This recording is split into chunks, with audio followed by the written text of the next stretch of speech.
Olá, Deus os abençoe, em nome de nosso Senhor Jesus Cristo.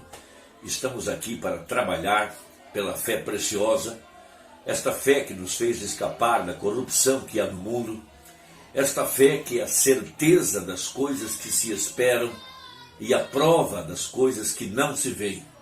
O nosso coração olha para esse mundo conturbado, esse mundo de incredulidade, esse mundo de ateísmo, esse mundo de religião, todo esse mundo de confusão, os dias de Sodoma, os dias de Gomorra, os dias de Noé.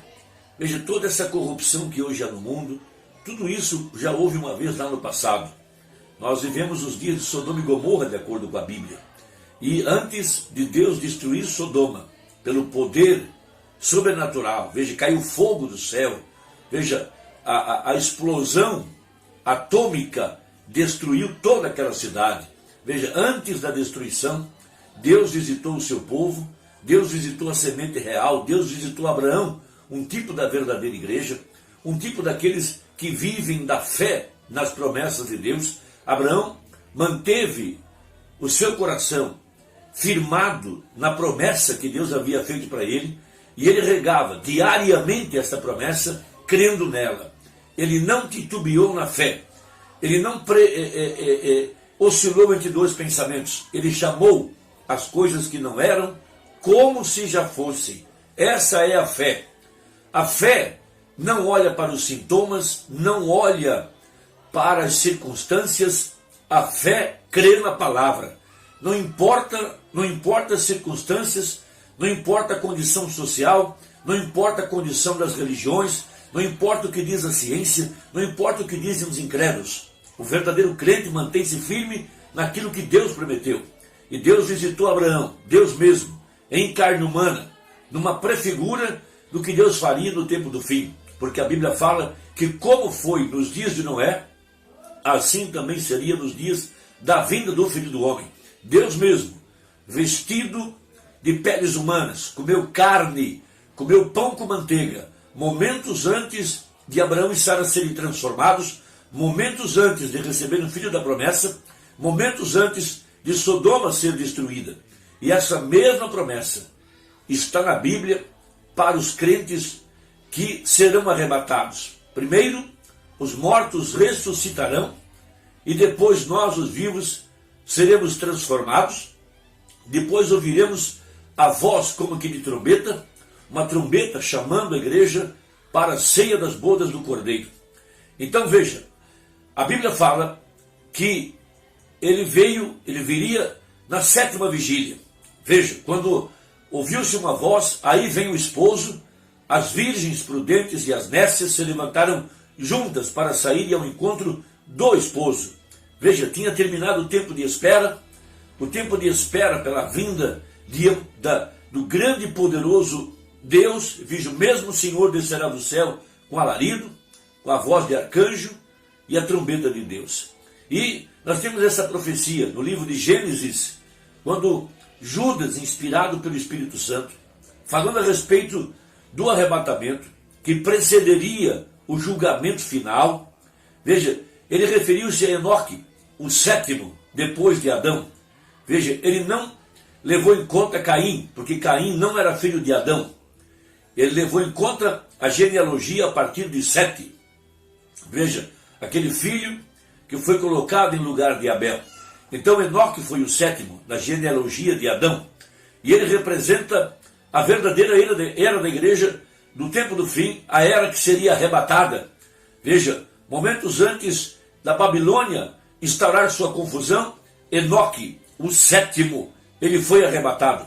Todos nós sabemos que um dia ele saiu de casa, talvez de manhã, entre 6 e 9 horas da manhã, ele foi passear. Deus havia convidado ele para andar com ele naquele dia, no amanhecer, num grande amanhecer. E a Bíblia fala que ele nunca mais retornou. Ele foi tomado para Deus. Foi o primeiro arrebatamento da Bíblia. Depois tivemos o segundo com Elias e o terceiro com Jesus Cristo. Agora estamos aguardando para esses momentos em que nós estamos vivendo. Veja, o arrebatamento da igreja.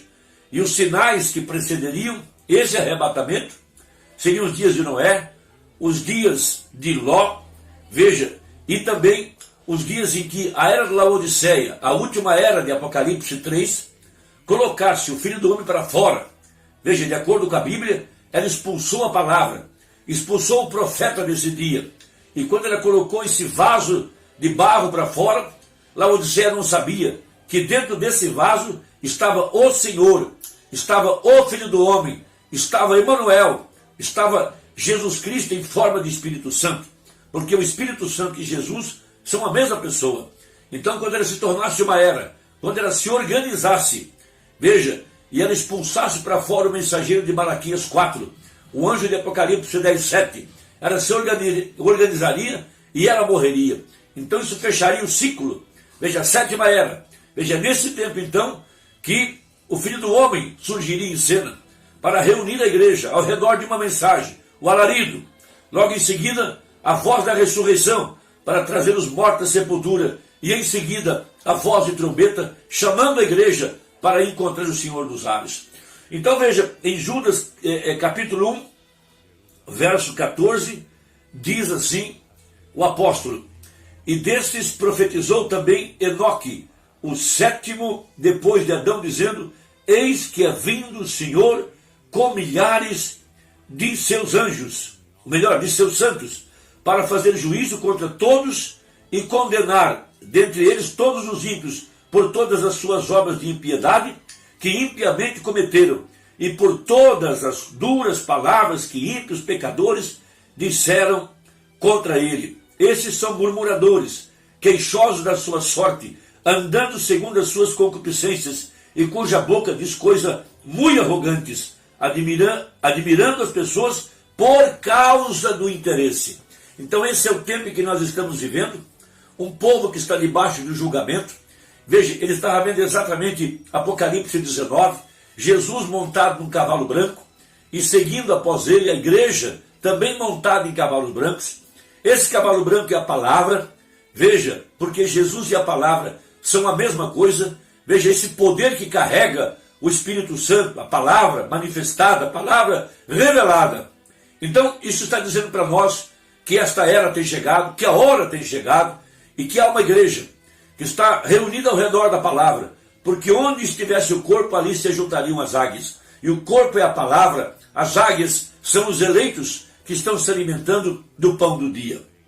Então, na mensagem O Arrebatamento, o profeta de Deus, falando a respeito desse rapto, desse arrebatamento, desse desaparecimento, como foi com Enoque, o sétimo, como foi com Elias, que subiu no carro de fogo, como foi com Jesus, que subiu numa nuvem. Ele estava profetizando a respeito da verdadeira igreja.